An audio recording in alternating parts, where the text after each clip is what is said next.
Kadangarin nan wajen ba mutunci bane. Ina ga suna daga cikin wanda suka karya tattalin arzikin shagon. Kwanaki na gilmo sai na ga kadangare ya dauko minti guda 7. Kai ka ga kadangare yana tsotsan biskit. Wa alaikum salam. Wa alaikum. Dakata, ba zan baki minti ba. Babu komai a shagon nan, ba zan baki ba. A'a ni ba ma magana minti ya kawo ni ba wallahi, wani abu ne yake damuna game da baba. Gabaki ɗaya alwalar da yake gabaki ɗaya ba a daidai yake yi ba, har zuwa sallan ma gabaki ɗaya ba a daidai yake yi ba. Na rasa ya zan yi in masa magana. Kin fi kowa sanin halin baba. Kana magana yanzu sai ku daki ƙasa ku kama rikici, ballantana ma ni fura ta tai kuka a gidan nan. To ba sai mu gaya mar gaskiya ba, abu ne fa da ya shafi abin addini ba. To ina da shawara. Ni da kai mu je gaban baba muna sa'in ce ga yadda ake arwala, kai ka ce ga yadda ake sallah. Muna cikin haka sai in ɗaga hannu sai in gaure ka da mari.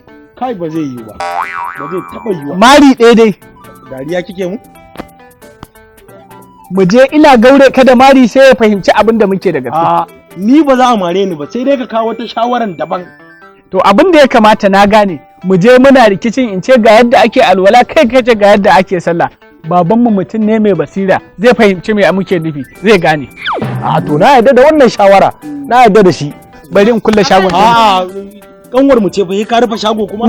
Wannan kasancin cin wannan kuwa garin kwaki buhu 7 na kawo. Cikin wata guda duk ta zo ta ɗebe ta cinye.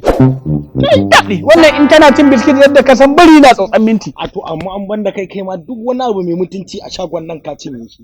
Daga fensir ɗin rubutun yara sai batir sai ajino moto shine kawai a shagon nan. Na fahimce ka dan bakulu. Ko babu komai ni ina da shagon kai ina naka. Komai zan yi. Amma ni na riga ka dai kuma na kama hanya. Komai na Allah ne zai zuwa kuma in wuce ka. Nan garin ba wanda bai san ni baranka ta kaf. Mudi mai tire da ake ce. Gaskiya. Na kama hanya arziki. To dai ba zan bata makulli ba. Ba zan bata makulli. Dokan kai mu je dai.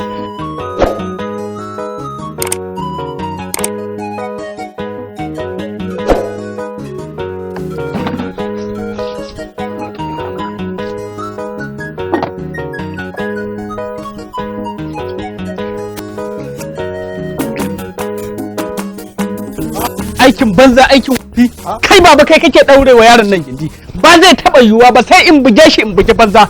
Me ya faru ne Mudi? Ba haka ba, fi sabilillahi baba ka shiga maganan nan. Ina in za a yi arwala nan ake fara wankewa sau 3 hannun dama, sannan a wanke hagu sau 3, sannan a yi kurkurar baki sau 3, sannan a shaƙa ruwa a hanci, sannan a wanke fuska. Daga an wanke fuska sai a wanke hannun dama sau 3 a wanke na hagu, sannan a yi shafar kai, a yi shafar kunnuwa, sannan a wanke kafa. Ba haka ake arwala ba? To shikenan naji haka ake yi. Baba tsakani da Allah ka faɗi gaskiya baba. Sallan azhar ba raka'a 4 bane? La'asar ba raka'a 4 bane? Mangariba ba raka'a 3 bane? Haka ne. Isa ba raka'a 4 bane baba? Haka ne. Ya Mudi, ku ce dai ni ne dai nake kuskure ku so ku gyara mu. A'a ba haka bane. Alwala ba daidai nake ba, sallah ma ba daidai nake ba. Kawai abin da na fuskanta kenan. Assalamu alaikum. Wa alaikum assalam. Dattijo na ji kana magana da yaran naka haka ne. Duk abin da suka lissafa ma a munnan musulunci ya tsara sun matan kimanta da gane cikakkiyar kalma suka yi mata cikin kwanyance, saboda kai a gaskiya ya kamata a kowa makaranta a tsarin alwala da sallah suka nuna maka daidai ne, saboda ka babu kuskure a kowa makaranta da tijo. Na gode, Allah ya saka da alheri. Assalamu alaikum. Wa alaikum salam. Yawa bala. Yawa. Ashe da ma tuntuni kuskure nake ba ku faɗa mun ba? To ai baba ka san kai mahaifinmu ne, nauyin ka muke ji shi yasa. Wata matsalar guda ɗaya ita ce shine. Duk tsawon shekaru da ka ɗauka kana arwala da sallah ba daidai ba, an faɗa mana a makaranta sai ka koma baya ka ɗauko salloli na waɗannan shekaru sannan ka rama su.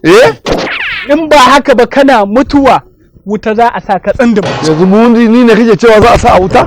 Gaskiya ne a makaranta aka faɗa mana.